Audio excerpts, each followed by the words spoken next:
Red zone है, D चौक है, इन इलाकों को महफूज रखें। बाकी अगर कहीं पे कोई इस्लामाबाद में 2 लोग निकल के आ गए या 5 लोग निकल के आ गए, वो डेफिनेटली, और वो भी पकड़े जाएंगे। अगर वो निकलेंगे 144 भी लगी होगी, बाकी लॉ इन्फोर्समेंट एजेंसीज वहाँ पे होंगी। तो मैं आज भी कहूँगा डी चौक की फुटेज मुझे ज़रूर दिखाएं। मैं पिछली दफ़ा भी मैंने कहा था कि मैं देखना चाह रहा हूँ कि डी चौक में जो आए लोग, वो अरेस्ट हुए, 2-4 लोग आए, वो आपके सामने अरेस्ट हुए। एहतजाज की टाइमिंग पे लास्ट टाइम भी मैं कहता था ये पब्लिक डिसाइड करे कि ये इन डेट्स पे क्यों होता है, किस वजह से होता है, इसका फ़ायदा पाकिस्तान को होता है या किसी और को होता है। खान साहब का नया मुतालबा है कि अली अमीन गंडापुर इतनी रुकावटों के बावजूद पहुंच गए थे इस्लामाबाद, और इस दफ़ा भी हम हर रुकावट छोड़कर पहुंचेंगे। लोग ये जानना चाह रहे हैं कि अली अमीन साहब किस तरह यहाँ पर पहुंचे और इस दफ़ा क्या प्लान है। ये तो आप अली अमीन साहब से पूछें किस तरह पहुंचे यहाँ पर। इमरान खान का नया मुतालबा है कि मुझे रिहा कर दें, एहतजाज खत्म।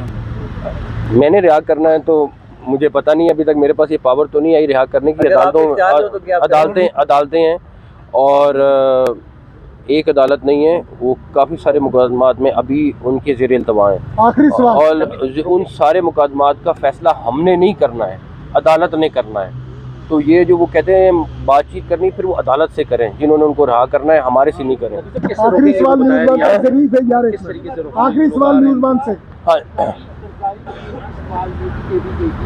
आज आपने एक रास्ता भी भेजा कि तस्वीरों के सरकारी बताना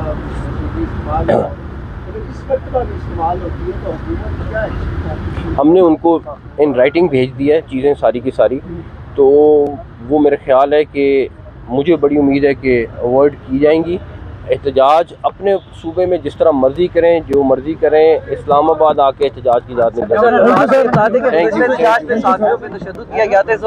नहीं करेंगे।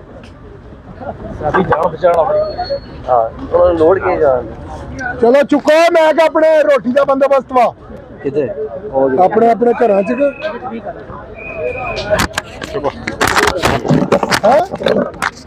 चल गया तकरीर करना तकरीर